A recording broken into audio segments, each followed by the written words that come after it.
Hey everyone, how's it going? So, I haven't done a these single vlog movie vlog, Sorry, I'm kind of I just so much going through my head right now about what I'm about to talk about. But the reason why there's been kind of a long gap between this one and Lightyear was because when I did Lightyear, I was just kind of starting out, with the solo vlog.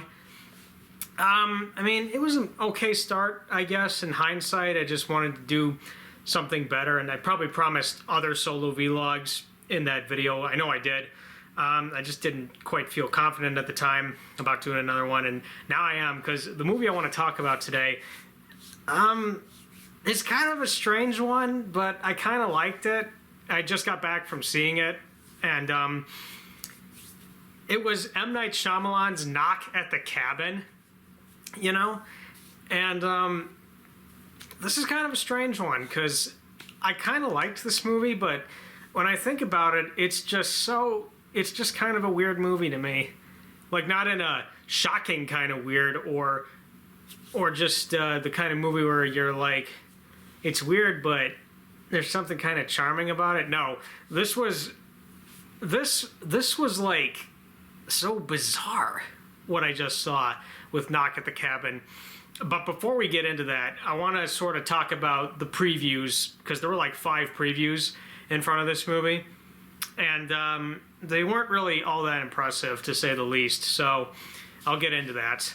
The first trailer was Dungeons & Dragons Honor Among Thieves, which I'm not really impressed. It's not really a movie I want to see, because...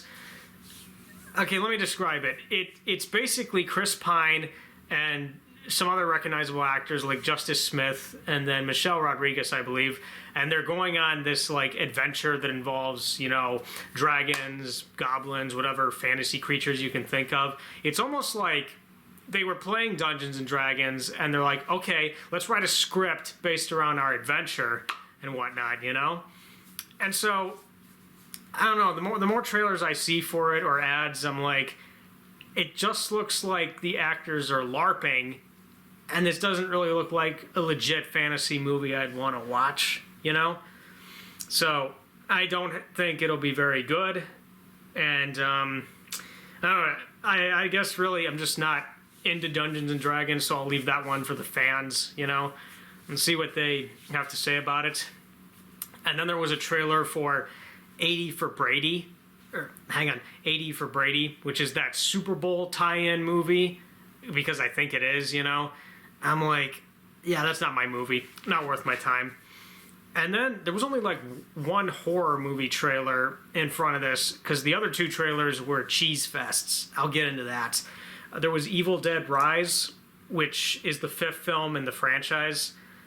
I mean, it doesn't really look like anything groundbreaking. Like, it looks like pretty much every horror film I've seen or a trailer for over the last few years or over the entire decade, Like, it doesn't feel unique, and it'll probably be, kind of like the Conjuring kind of scare, where it's not really all that scary. You've seen a paranormal story one too many times. So this has no effect on me, really. I don't know. I'd probably find the earlier films better than this, to a point. They probably are, but I don't know. It didn't really look all that scary. I don't know if I want to see it, but there's probably people that think it's promising. I don't know. And then the 2 Cheese Fest films were Polite Society, which it looks like a Bollywood film of sorts, where like these people are doing all these. Well, I don't think it's completely Bollywood, but it's got these you see the people doing kung fu fighting, or they're like something like that. Look it up, Polite Society. It doesn't even attempt to hide the fact of what it is. Like, they make no attempt to hide the fact of what it is. It's just look it up. Polite Society on YouTube. Look it up. That trailer. Look it up. It looks so cheesy. I mean, you need to see it to believe it, man. It's just, And maybe I wasn't using the right words to describe it. I don't know, but I was just so flabbergasted by it. I don't know. Crazy, man. And then there was Ryan. I think I'm saying this right. Renfield or Reinfield or whatever. Cheesy vampire fest. And in the trailer, you actually see Nicolas Cage. He's like Count Dracula, and you know where this is going. You know it's going to be a cheese fest. Like, oh jeez. I mean, seriously? I don't know. Anyway, those are the trailers. Brief thoughts on them, I guess. Nothing too much to say. I just need something to get me pumped up again. But maybe there'll be something in the future. I guarantee it. So yeah, M. Night Shyamalan's Knock at the Cabin. I think to properly talk about this movie, we have to sort of talk about M. Night Shyamalan himself. Because the story of M. Night Shyamalan, as we had known so far, it's well known in the movie world that M. Night, he's one of those filmmakers that started so strong and then he crashed and burned, like, you know, by the end of the decade, which was the 2000s, he crashed and burned. And then after that, he's like been kind of hit and miss, so to speak. To put it in perspective, although I'm pretty sure you've heard this story already, is that when he released The Sixth Sense in 1999, and that was a very big movie when it came out, like, he was basically hailed as the next big thing in the movie industry. And it makes sense that he started strong with The Sixth Sense, you know, because I have seen the movie and I think it's very well made. I probably need to see it again, but I thought it was very well made. And the ending was handled pretty well. Like, that twist ending, like, for people who saw it back in 1999, I'm pretty sure you all had, like, wow, you were just so wowed by it, you know? And it does work within the context of the story. It is a good reveal, you know? But I guess maybe some people figured it out or something. I don't know. And then following, The Sixth Sense was nominated for Best Picture. Again, they were all hailing M. Night Shyamalan as the next big thing in the movie world. Then he followed that up with two more hits, Unbreakable and Signs. And with Signs, many people would say that's where he started getting bad. For me, that's like the bridge between his good stuff and then the bad stuff that would follow, you know? But with Unbreakable and Signs, like, Shyamalan was being hailed as the next Steven Spielberg. There's like a Time magazine, I think it's Time, and you see M. Night standing in front of the cornfield, and they're like, this is the next Steven Spielberg. But we all know Steven Spielberg, there's only like one Steven Spielberg, and no one else will top him. Everybody just kind of does their own style. And then, starting with The Village, that's when the cracks began to show for M. Night Shyamalan. And from there, it was just a downward slide. Like, Lady in the Water, people hate that movie. I've seen reviews to know how bad it is, although I kind of want to see it for myself just to see how bad it is. And then you have The Happening, which many people say is funny bad. And if you watch it as a comedy, you'll have a good time. And then Last Airbender was where, like, he really hit rock bottom. And there's a lot of fans of the show that hate that movie. Understandable. And by the way, you will never see me review that movie as that Minnesotan guy because everyone's done it to death. If I did it, it would just be white noise. You know, like, I wouldn't do anything groundbreaking with it. And then he hit rock bottom again with After Earth, which essentially killed Jaden Smith's acting career, if he ever had one, you know. I mean, I like Jaden Smith in Pursuit of Happiness. Karate Kid is where the cracks started to show, but it wasn't that bad of a performance. I don't think so, but that's where the cracks started to show. And then with After Earth, that pretty much destroyed his chance of being a big-time actor. And I think Will Smith regrets it or something.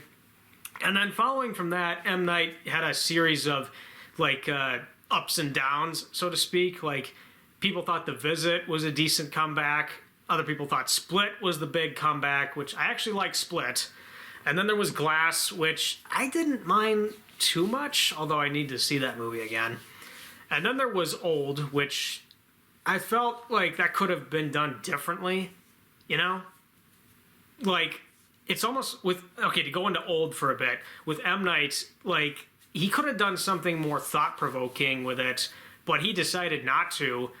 And the ending he went with in Old, which you've probably seen, but, like, you could have picked any ending for Old. It would not change it in any way. And I know the graphic novel that Old was based off of, it had a more ambiguous ending, so to speak. Whereas with the movie ending that Shyamalan did, it just, I guess it was the ending he felt the most comfortable with. But again, you could have picked any ending for that movie. So anyway, with Knock at the Cabin, like, with this movie, you question why, M. Night is still around in Hollywood, like, you question why is he still making movies. Like, he's proven to not be the great filmmaker that he once was. He's hit rock bottom. He's been to the Razzies multiple times, only went to the Oscars like once, and the ego clearly got to his head, and I mean, the thing is with Knock at the Cabin, I didn't really know what to expect. Like, I saw ads and trailers. I didn't really know what to expect. And I was like, maybe it'll be decent. Maybe it'll be bad. But if it's bad, I would be ranting on camera about it. The truth is, I kind of liked this Knock at the Cabin, I kind of liked this movie, but even I will admit I have some gripes with it. I'm just thinking about stuff about it, Like, the acting wasn't bad, so to speak. I actually thought everybody did a good job, although there were a few instances where, like, the acting was kind of slipping and getting kind of funny-ish a bit. Like Dave Bautista, for instance. Like, he's doing pretty good with this part, but there's maybe a few times where his face, like, I don't know if I can replicate it, but he's like, or something like that, I mean, it's kind of difficult to replicate. I don't know if I can replicate it well. But he's got, I mean, there's a few moments where it's like, okay, you got to step it up a bit. And he does. He kind of goes almost full wrestler mode at the end, but that really doesn't happen on a grand scale, so to speak. But, and then the child actress, I don't quite know her name, but in this movie, there was a moment where she was, like, screaming at the top of her lungs, I want to watch the cartoon now! I want to watch the cartoon now! I got flashbacks to Dakota Fanning screaming from War of the Worlds, but I'm in no way criticizing Dakota Fanning in that movie, because when she was all terrified and stuff in that movie, it made sense, Whereas here, it's like driving the hysteria over the top, or driving it up the wall, are we? I don't know. Yeah, it was so strange. Like, but yeah, I mean, in terms of the acting, I thought everybody did a good job, And I mean, this movie's pretty tense, so everybody's got to act all, like, scared, and they're like, huh, are we gonna die? Are we gonna die? And stuff like that, But I actually didn't mind it. I thought it was pretty good. I didn't think it was cheesy or silly. I thought it was all good hysterics. Good hysterical manic franticism or whatever, Fanaticism. I'm getting the words mixed up. But, yeah. And so, like, the story of this movie, if I have to go into it, is that you have this gay couple, and they've taken their kid to, they're at this cabin for a little vacation, get away from the city and stuff like that. But then Dave Bautista and 3 other people, one of which is played by Ron Weasley. I think it's Rupert Grint is how you say his name. Anyway, so, like, they come to these people, and they're like, okay, there's something really bad's going to happen. A big apocalypse is going to happen. We need you guys to sacrifice one of your family members so we can prevent this all from happening. And, of course, they're like, we're not doing that. We're not doing that. No. The humanity can die for all we care. And stuff like that. And then they essentially kill one of their own members. Like, Rupert Grint is the first one to go. And as soon as that happens, I'm like, what a poor waste of the guy. Like, I thought we were going to see more of him, I just thought we would see more of him, really. Because, like, outside of Harry Potter, can you name anything else that he's done? Because I can't. I mean, I could look up his filmography, but honestly, none of the movies he's in would probably capture my attention. Because, like, you know how Daniel Radcliffe and Emma Watson, they have at least varied their careers outside of Harry Potter. Yeah, Rupert Grint had it pretty hard. Oh, and Tom Felton, he had it pretty hard too. Anyway, just a little spiel right there. But anyway, so, like, yeah, like, the apocalypse, when it does happen in this movie, like, okay, how do I describe this? It's like four different things. No, actually, I think it's 4 or 5 things that happen in this movie that constitutes an apocalypse. Like, the first thing that happens is that there's these massive earthquakes, and they all happen in the Pacific Ocean. Like, okay, I know the Pacific Ocean is like the Ring of Fire, and there's a ton of quakes that happen there. But, like, there's other fault lines in the world. Like, why specifically there? And how come the other fault lines are not experiencing these things? Like, what? Wouldn't all the fault lines, like, go off or something? And then the world gets all ripped apart? Like, you know how in 2012, a lot of fault lines go off simultaneously or whatever, or in different parts of, like, different time zones and whatnot, and the world's getting, like, ripped apart by the earthquakes, the volcanic eruptions, and the tsunami. I mean, why the Ring of Fire? Like, I get it, it's so special, but come on, there's other fault lines, M. Night. Show off the other fault lines going off. And then there's this big tsunami scene around Cannon Beach in Oregon. I've been to that beach, by the way. It's pretty cool. And so, like, as soon as the tsunami happens, this is a scene that actually really bothered me. But when the tsunami happens, because you know how tsunamis look when they're going to the shoreline, right? Well, basically, everyone's like, they're standing with their mouths wide open, and they're like, wow, it's so beautiful. But as they're getting closer, they're like, ah! And I'm like, stop looking at it. Get out of there. Like, you're going to die. But no, it gets closer to them. And I'm like, like, I get it's cool and beautiful to watch, but your life is more important than watching a disaster happen. No one on that beach was smart. Oh, gosh. I'm telling you, man, it's so cliche. Like, oh, it's so beautiful, I gotta watch. Yeah, from a distance or where you're somewhere safe, but I don't know. But yeah, that was clearly M. Night's attempt at, doing a big tsunami scene. And there are people who can actually make that look epic and very destructive, So this was nothing new. Like, you've seen tsunami scenes in Roland Emmerich disaster films or any kind of disaster movie. I mean, this didn't really feel like anything new to me, so there's that. And then the second thing that happens as a part of this apocalypse, like, the breakout of an X9 virus, and I'm like, wait, are they talking about, because I can't remember this, but in Beavis and Butthead Do America, there's like, I think it's the X9 virus container, and I'm like, is that a reference to Beavis and Butthead in this movie? Like, okay. But, like, this actually raised all sorts of uncomfortable imagery, this, the newscast of it, Because it's like, oh, seriously, we're making a topical reference to COVID?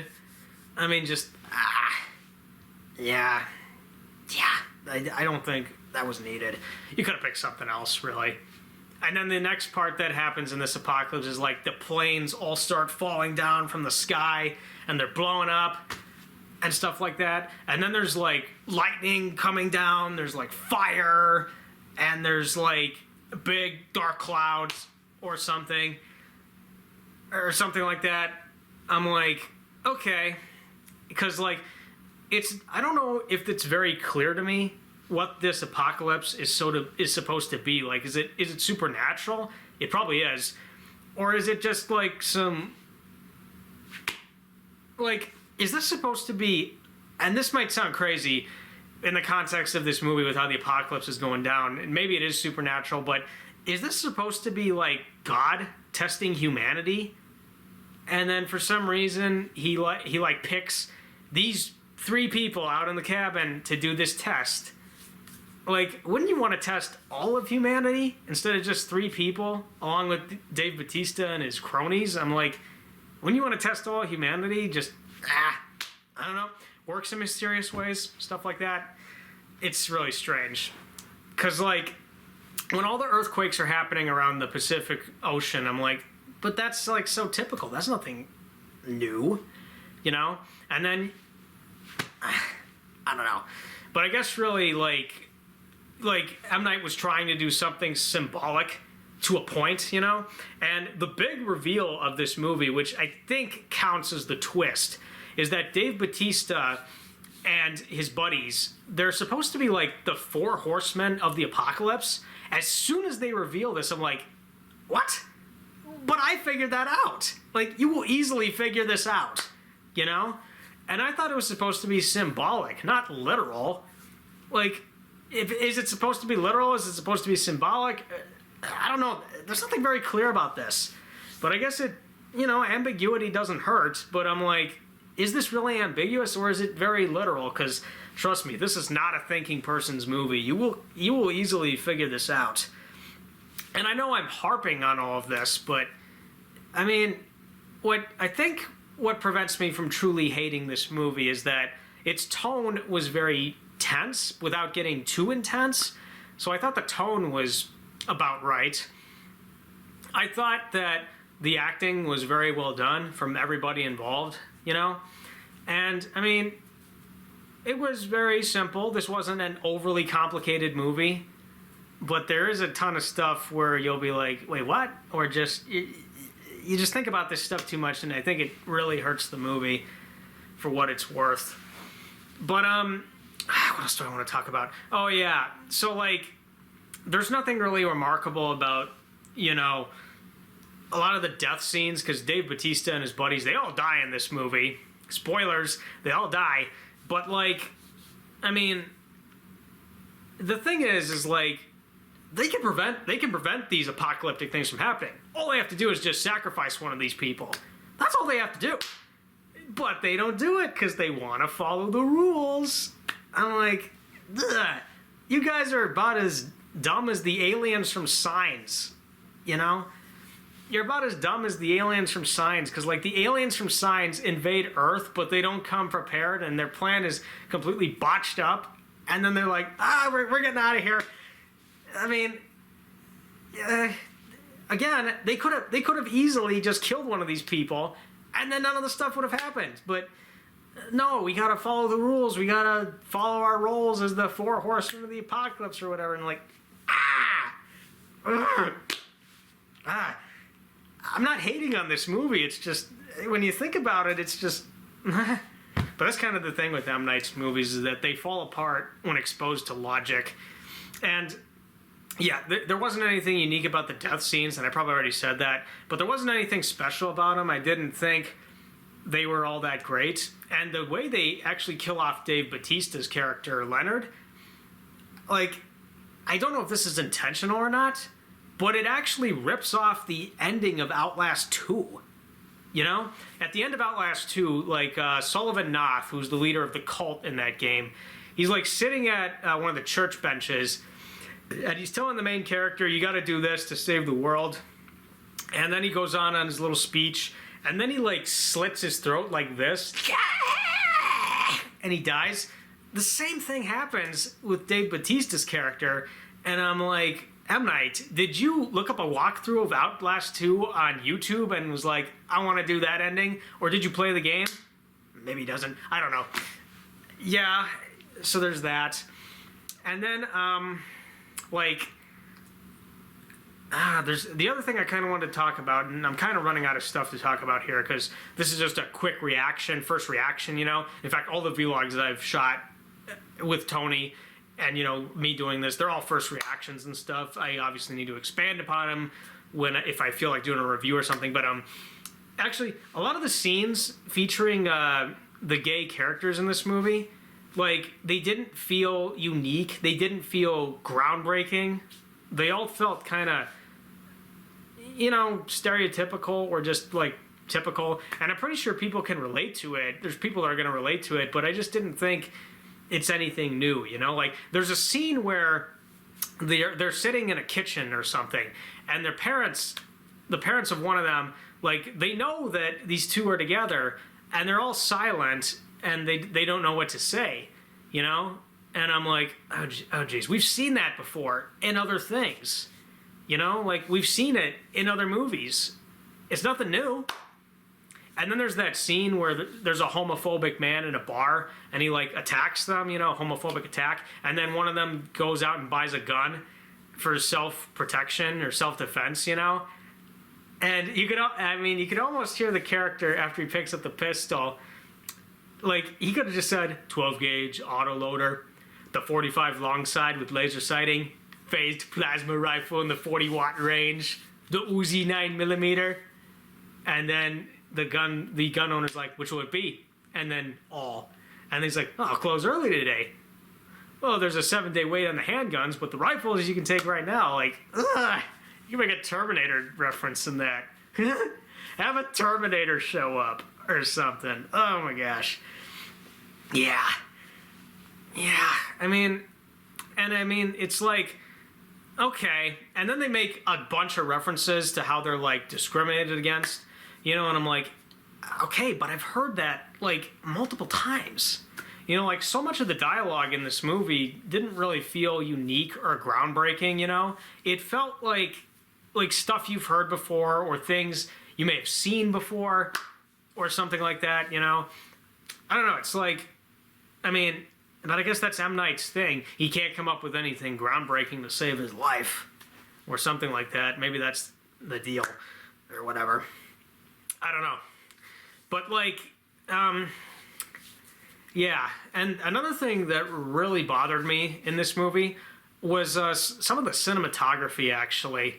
Like, when there's good camera shots, there's good camera shots, you know? But what M. Night overused a lot in this movie was like extreme close-ups of the face. Like, you know how they teach you this in film school, like there's like extreme close-ups of the face or on the eye lines and stuff like that. That can be used for certain effects, you know, or if there's a context to it that plays with the overall story of a movie. But in this, it's like he has so many shots of it, and I'm like, stop using that camera angle. Just pull it back, M. Night. Like, to give you an example, I'm going to show you an example, because this is what he does when he's, like, doing the up-close shots.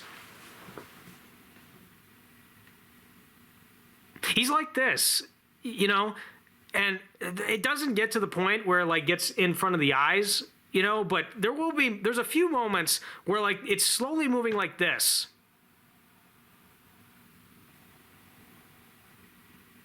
And then he gets, like, closer and stuff. It's like, you don't need to overuse these shots, M. Night. Like, yeah. I don't know. That's just kind of something that really bothered me about this movie. Yeah, I mean, that's the thing is, like, you're free to like a movie or kind of like it and still have some problems with it, you know? You are free to do this. You are free to do this. And yes, I fully admit these bad guys or antagonists. It's like they didn't need to be this way. They could have easily taken these people out, but no, they let the people win. And I mean, yeah.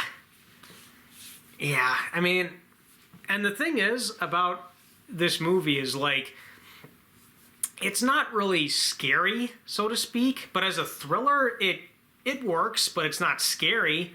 That's the thing is, you would want this movie to be scary, but it's just not that scary. It really isn't.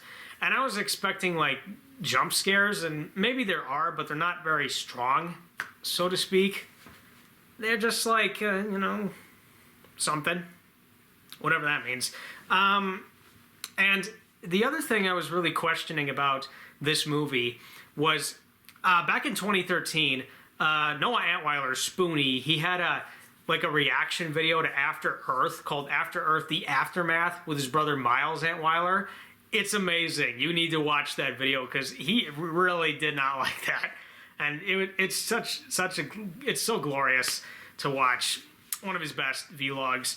But in that video, they proposed this theory along with the Bennett the Sage, who was reviewing it with them over Skype. They proposed that maybe M. Night Shyamalan's films are all in the same universe, you know? And that's actually kind of an interesting theory. What if his movies are in the same universe minus The Last Airbender, you know? Because, like, they said, yeah, like Stephen King. So I went into this movie with that theory in mind, and I was just trying to figure out, okay, like, where does this fall into the universe timeline, so to speak? You know? Like, is this a sequel to The Happening? Like, where the first apocalyptic thing with the plants releasing the toxic gas didn't kill off humanity. So with this, it's like perhaps God is testing humanity and he gets 4 people to go after these particular people, but that doesn't work because, spoilers, this apocalypse gets averted and like stuff magically like, you know, is going back to normal and stuff. You know what, maybe this movie isn't so ambiguous. Maybe it really is supernatural. Oh, it's really frustrating what he's trying to do. But maybe this is a sequel to The Happening and a prequel to After Earth, you know? I was also kind of questioning, like, what if these are not the 4 horsemen of the apocalypse? Like, what if these are the same aliens from Signs, and they, like, somehow took on human form, shape-shifting or whatever, and then they, like, created these devices or something to, like, do all these fantastical things or whatever? Like, they have these godlike powers or whatever. Which, if they were using these as godlike powers or whatever they were doing, then how come they didn't do that in After Earth? Or I don't know. It's so stupid. But yeah, I was so questioning, like, if this movie is in the same timeline as his other movies, you know, and where exactly does it place? But too much to think about. Yeah, way too much to think about. So, on the hierarchy of any M. Night Shyamalan films that I've seen, you know, where would this movie rank? To be honest with you, I liked this more than Old. I actually liked Signs. Controversial opinion. I liked Signs a lot more than this, actually. You know, but when you think about Signs, it's really stupid. But there are some things in that movie I genuinely like the music, the overall atmosphere, the cinematography is pretty good, and, you know, the acting is here and there, you know. But I think I'll put Sixth Sense, Unbreakable, Signs over Knock at the Cabin. I have not seen The Village, but I have not heard good things about it. Very mixed opinions. Lady in the Water is a movie I know everybody hates. I've not seen The Happening. I've seen reviews of it. I probably wouldn't like it, but I need to see the movie in its entirety. Not seen After Earth. I've heard terrible things about it. Maybe one day I'll watch it just to see how bad it is or whatever. I don't know. I haven't seen The Visit. To be fair, I liked Split over Knock at the Cabin, you know? And Glass, I didn't mind, although I need to see it again. So I would say this is kind of a better effort from Shyamalan, you know?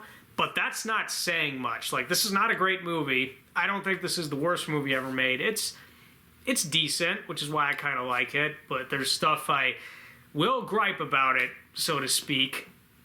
But I will say this about Knock at the Cabin. I was not bored watching it, you know? I was not bored. In fact, I would say this movie escalated pretty quickly. Like, it didn't have any unnecessary setup. It didn't bore you. It just threw you right in. And you were engaged for the most part. Also, the movie does take on a non-linear format by having these flashbacks throughout different segments of the story. Kind of like, you know how Christopher Nolan did that in Batman Begins, but he also did it in a really interesting way in Memento. And then Zack Snyder did it in Man of Steel, you know? Like, it follows that. And I mean, I can see where they contribute, but maybe I would have told this movie in chronological order. I don't know. Yeah. But I would say this is a decent movie. I think it's better than Old, but I would not put it above The Sixth Sense, Unbreakable, Signs, Split, you know? Maybe I'd put it over Glass. I don't know. I'd have to see the movie again and all of M. Night's movies, minus The Last Airbender, really.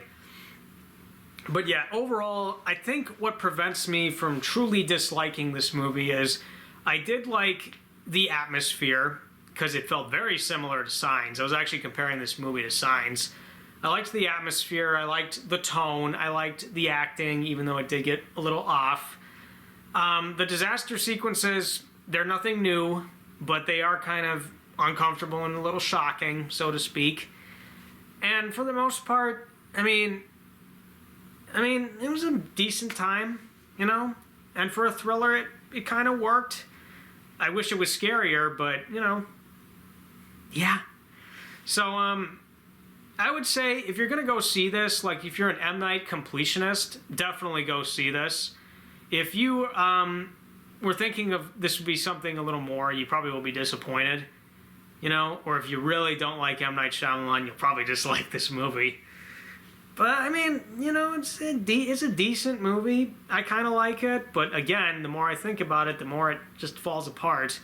So maybe it's kind of a mixed reaction, but I'm leaning more into slightly good area or kind of like good area. You know, nothing too bad.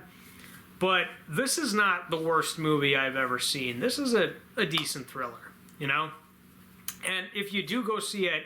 This movie's 110 minutes long. It doesn't feel terribly long. It's kind of within M. Night's runtime of 90 minutes or 100. So you won't feel like there's any overly long scenes, which there isn't. You won't feel like, you know, you won't just feel like, you know, you wasted your time or anything like that. You know? You'll probably get something out of it, you know? Yeah. And I think to close off this review of like, did I like any of the characters, so to speak?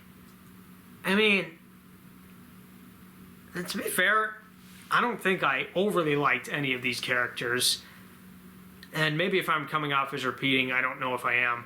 But, yeah. The way they talk and stuff, I mean, it doesn't really, there's nothing really special about these people. There's nothing really unique about them. Like, once you hear the dialogue in this movie from all these characters, you'll be like, oh, I've heard this in real life, or I've heard this in another picture, or another form of media, or something like that. You know what I mean? Something like that. But yeah, this is a decent thriller. And I would say this is, you know, better than M. Night's last movie, which was old. And, I mean, let's face it, he's probably done things that are worse than this. And, I mean, if you're just looking to kill time for 110 minutes and you want something decent for the most part until some of the bigger movies come around, like Ant-Man 3, then go check this out. If you want, you know, go check it out. And, yeah, I mean, really, when it comes to M. Night, you know, he started off so strong, then he fell down so quick, and now he's just, like, doing this kind of hit and miss thing, teetering, you know, like a balancing act, so to speak. Something like that. What I do want to know, actually, is what's M. Night going to do next? Because, you know, he'll never stop making movies until he, like, retires or something like that, you know? He'll just never go away. It's kind of like, when everyone says he's a bad filmmaker, like a lot of the bad movie makers that we know of, they never really go away. They always come back with one project or another, you know?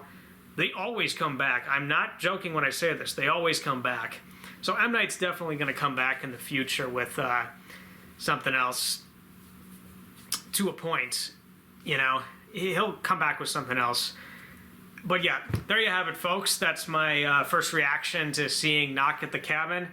A decent thriller, you know. I didn't think it was the worst thing ever. I didn't think it was the greatest thing ever. There's things I like about it. There's things that hurt my brain, you know. There's things I didn't like about it. Mixed opinion, but I'm kind of leaning towards the decently positive side with this one. And, I mean, really, this is one of those movies where you go to it, you basically form your own opinion on it, and you just run with it, you know? So this one might get mixed reactions. I'm pretty sure it will. But it'll definitely get something like that. Maybe slightly positive. I don't really know, you know? But, you know, just go out and see this, form your own opinion, and see how it ranks among the other M. Night movies. And you never know. Might have a good time. Okay, so I've kind of stretched this out for a long while. But, yeah. I will get to Ant-Man 3 with Tony when the time comes around. Like, that's the next one we're going to see. And you can expect more gaming walkthroughs and a bunch of other things that I'm going to be doing. In fact, I actually shot a special introduction for Samurai Jack Season 5, which I want to put together and sort of act as a little teaser trailer of what's to come. You know, because I have some big things in store, and I need to sit down and seriously work on that review, because I know I've promised it. I've talked to a lot of people in the comments section about it, but it will be released when it's done, you know? And I mean that because I need to be in the right mood to do it. I'm slowly getting there. I hope I can make progress, and I'll provide updates with you guys, but yeah. And yeah, that's all I have to say. And, you know, I actually think this video is a lot better than the Lightyear vlog I did. I think I talked about what I wanted to talk about. Decent thriller. Yeah. Oh, actually, the last thing I wanted to mention, I'm sorry I'm stretching this video out. This is actually the second R-rated film that M. Night's done. So that's pretty significant, because the first one was The Happening, and then you got this. So does M. Night want to make a third R-rated movie about whatever, you know? We'll see. We'll see what time tells us and stuff like that. But, I mean, yeah. Yeah, I mean, there you have it, folks. And I just hope you all have a good day, good night, or whatever. And you honestly, yeah, go see this movie if you want. And form your own opinion. That's all I can say. So, yeah. So, that's all for today or tonight. I don't know. That's all, folks. Oh, by the way, if you sit... Okay, I'm really sorry I'm stretching this out. I'm just trying to think of things to say. But if you sit to the very end of this movie, there's like a knock knock as soon as they show the... It's at the very end of the movie. I'm like, I don't know if we really needed that. Another knock knock at the door or something like that. I don't know. But, yeah. I mean, there you have it. Good night.